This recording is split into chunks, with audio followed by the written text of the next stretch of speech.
Ever since Deep Cut was announced and introduced to eager fans waiting for the release of Splatoon 3, Shiver became my favorite idol.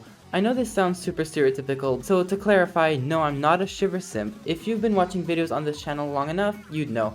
And I do understand I might get a lot of Frye stans fighting me in the comments, but I'm sorry, I just like Shiver better. I prefer her design, her singing voice, and her personality. She's just a character I gravitate more towards compared to Frye and Big Man. I definitely associate with her personality a little bit too much. However, despite all of this, I picked Team Frye for this Splatfest, and here's why. I think some people will forget that the actual theme of the Splatfest is who would be the best leader for Deep Cut. When the theme was announced by Nintendo, I thought, easy pick, Team Shiver obviously, just because Shiver was my favorite idol. But now, after reconsidering, the Deep Cut member who would be most suited for the leader role is Frye.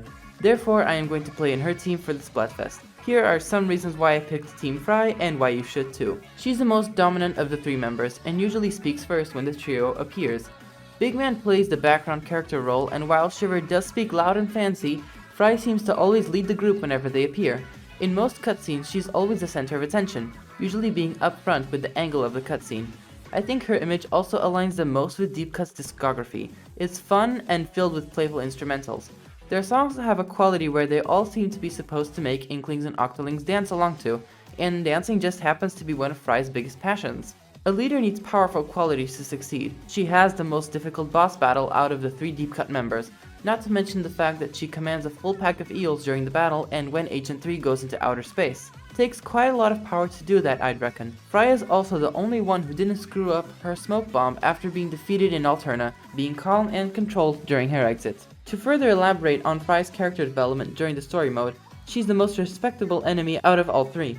She tries to recruit Agent 3 so they can just split the loot, and after that obviously fails, she admits defeat while still warning the player they haven't seen the last of Deep Cut. She is mature and can accept the fact Agent 3 beat her. Later on, near the end of the story mode, Deep Cut confronts Agent 3 and the Squidbeak Splatoon crew to give up the treasure. When it is conceded to Deep Cut without hesitation by Marie, Shiver immediately asks her if Marie could be Deep Cut's new boss, and Big Man agrees so he can get a better pay grade. This doesn't seem like something a leader would do. Despite the reasons I just stated, I'm sure any Deep Cut member would be a good leader regardless of who will win this Splatfest. I hope you enjoyed this little explanatory video on why you should pick Team Frye so we can declare her to be Deep Cut's official leader. I hope I convinced a few Shiver Sims to not vote for Team Shiver just because it's her. Be objective when picking your team. Like, subscribe, join my memberships, and spread the word to recruit more Team Frye players. Bye!